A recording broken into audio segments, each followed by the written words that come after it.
les pilotes de la compétition. En élite, on va trouver les meilleurs pilotes français parmi lesquels on va sélectionner les pilotes de l'équipe de France. Alors qu'en honneur, on va trouver tous les pilotes d'aéroclub qui peuvent participer à nos championnats. Et justement, ces championnats de pilotage de précision ou de rallye aérien sont faits pour tous les pilotes d'aéroclub.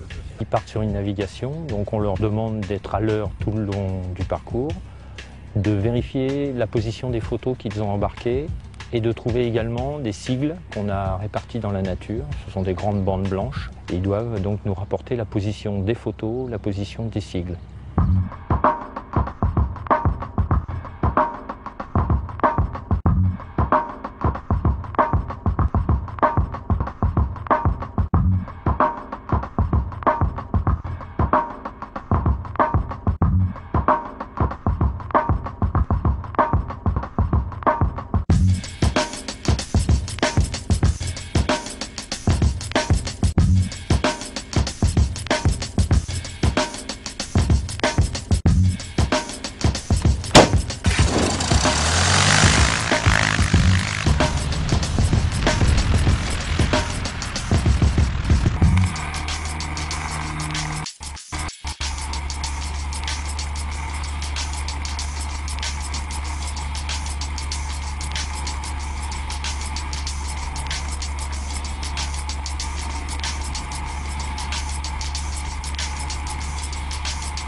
Tu me donnes ta carte avec ton nom d'eau et tu me donnes aussi tes loggers, ton enveloppe avec les photos, tes enveloppes blanches. Les téléphones et les GPS, on les met devant le pilote dans une enveloppe. Au retour, on vérifie si ça peut être utilisé. Comme ça, il n'y a pas de discussion possible, aussi bien de part du concurrent, mais surtout des autres concurrents. Alors, qu'est-ce que tu as vu? 8 photos et 6 sigles. D'accord. Donc il en manque 2, je suppose. Il t'en manque 2, exact. Il te manque le losange. Ok, parfait. Et puis le triangle qui était là, d'accord. 80 points. 80. 80 points, d'accord. Je suis d'accord, je signe. Est-ce que tu as vu des choses? Ouais.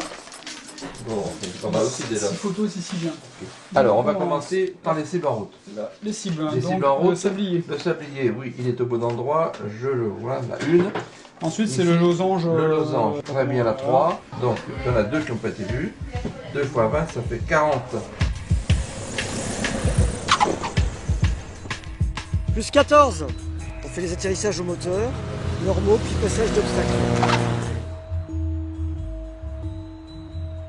Depuis le point 0 de ce côté-là, j'étais à moins 20 mètres. Et après, tu as plus 45 mètres. Et il doit se poser là-dedans. Évidemment, les atterrissages avant sont plus pénalisés que les atterrissages après. Si tu te poses dans la piste, il vaut mieux se poser long que se poser dans le champ avant quand même.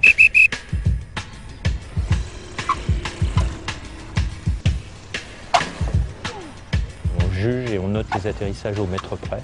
Et donc on étale une quinzaine de juges sur le bord de la piste pour valider la valeur exacte de l'atterrissage.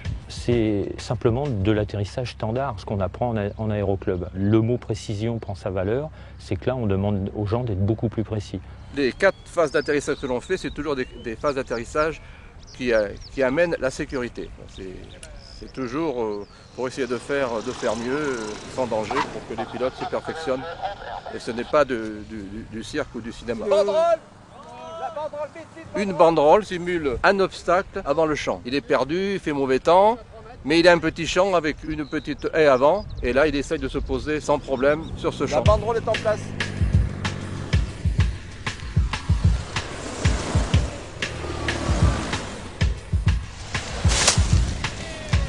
Alors là, on vient de nous remettre les résultats individuels des atterrissages qu'on a fait ce matin.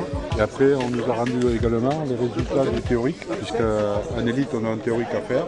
Ce matin, je pense que j'ai bien assuré mes atterrissages. Par contre, on attend maintenant les résultats des timings, parce que c'est ça qui va compter le plus. Tu viens encore la neuf de demain.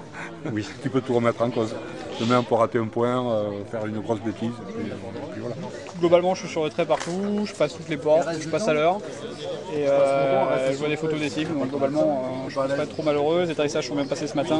Ce qu'on va faire en entraînement, le jour où on se retrouve en compétition avec des juges qui regardent, avec plein de monde qui regarde, le stress n'est pas du tout le même, donc c'est bien d'avoir le maximum de pratique dans les conditions vraiment typées compétition. Ça doit faire une quinzaine d'années que je fais de la précision et ça doit faire une douzaine d'années que je suis en élite, que je participe même en équipe de France aux championnats mondiaux d'Europe. C'est très intéressant comme discipline parce qu'il faut, en navigation, il faut beaucoup se botter les fesses, il faut passer à l'heure partout, il faut chercher les photos, ça donne envie d'en refaire et puis toujours d'essayer de faire mieux. Dans le sport aérien, il y a sport. Et dans le sport, il y a l'envie de se confronter, un but qu'on se donne dans la performance. Et ça, il n'y a pas d'âge pour ça. Pour être intéressé, motivé par le sport, il faut avoir envie de se confronter aux autres et de faire des performances, d'être le meilleur, d'être devant, d'être en haut sur la plus haute marche du podium. Donc ça, c'est des données qui sont universelles dans le sport. En sport aérien, l'avantage, c'est que on dit souvent qu'on a un sport à maturité. C'est-à-dire qu'on n'est pas obligé de commencer comme le tennis à 5 ans pour espérer être champion du monde. On peut commencer plus tard. En rallye, en précision, on a un peu tous les cas de figure. Il y a des gens qui démarrent très tôt. Souvent, même avant de faire du rallye de la précision, ils ont souvent été au tour aérien des jeunes pilotes, qui a été un déclencheur pour eux. Et puis, on a des gens qui démarrent plus tard. Et tous ces gens-là arrivent à des niveaux de performance intéressants. Les pilotes issus de l'équipe de France sont issus de ces deux mouvances.